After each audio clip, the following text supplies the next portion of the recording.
পেণ্ডেলৰ যিমান কাপোৰ আছে চব ধুই থকা হৈছে। আজি ৰ'দৰ বতৰটো আজি ভালেই কৰিছে, কাপোৰ মিলাই থৈ দিয়া হৈছে। আজি বতৰ ফৰকাল, শুকাব লাগে। বহুত দিন বৰষুণ কাপোৰ বৰবাদ হৈ গৈছে। লগতে আজি গুদানটোও বনাই দিয়া হৈছে।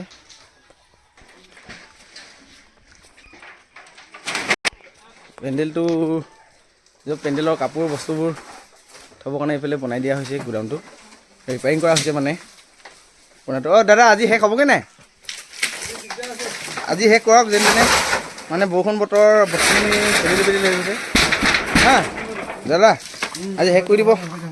অৱস্থাটো বেয়া হৈ গৈছে মানে বস্তু থ'বৰ কাৰণে, এই য'ত ত'ত থ'বলগীয়া হৈছে।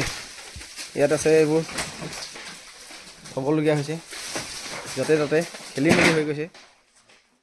আমাৰ গুদামটোৰ কাৰণে কামটো চলাই থকা হৈছে। ঐ সোনকালে হ'ব, আজি কামটো হ'ব নাই ন দাদা? কামটো হ'বগৈ নাই? আমাৰ এই পেণ্ডেলৰ বস্তুখিনি থ'বৰ কাৰণে গুদামটো বনাই আছোঁ। আজি লাগি যাওঁ, আজি শেষ হ'ব লাগিব দেই।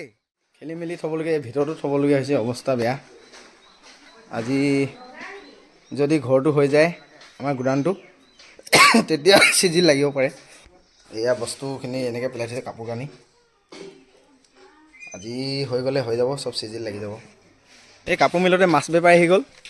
দাদা মাছৰ দাম কিমান? 200 টকা কেজি। 200 টকা কেজি ন? ঠিকে আছে। লোকেল নে কি? হা লোকেল। কচ মাছ আছে। কচ মাছৰ দাম চাওঁ। 200 টকা কেজি। 200 টকা কেজি। ঠিক, ক'ৰ পৰা আনিছে এইটো? ডিপগৈ চেৰাৰি গুৰিজনৰ মাছ। আচ্ছা, কোনো দৰৱ দিয়া নাই? নাই দৰৱ নাই। ঠিক আছে আৰু ঘৰ ক'ত? ঘৰ নাই, ঘৰ আমাৰ নগাঁও। আচ্ছা, এই গোটেই কাপোৰ আজি ধুই দিয়া হৈছে। এয়া চাব পাৰে। দাদা গুদামটো আজি হ'বগৈ নাই? দাদা এইপিনে চাওক, হ'বগৈ নাই? এইটো ৰিপেয়াৰিং চলাই আছে আমাৰ গুদাম, পুৰণা গুদাম। হ'বগৈ নাই আজি দাদা? দাদা এই 4 দিন হ'লে কাপোৰ ভিজি যাব নহয়, তিতি যাব গোটেই। যেন তেনে কিবা কৰক আৰু এইটো চোলাটো যে কি, এইটো আমাৰ কি হয়? চাওঁ এইফালে এবাৰ চাওঁ, এইফালে দেখাই দিয়াচোন, দেখাই দিয়া। ঠিক আছে।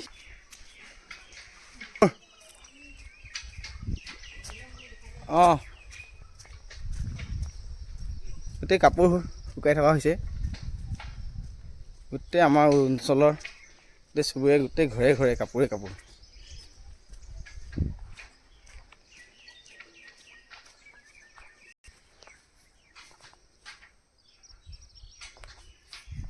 আজিলৈ হৈ যাব।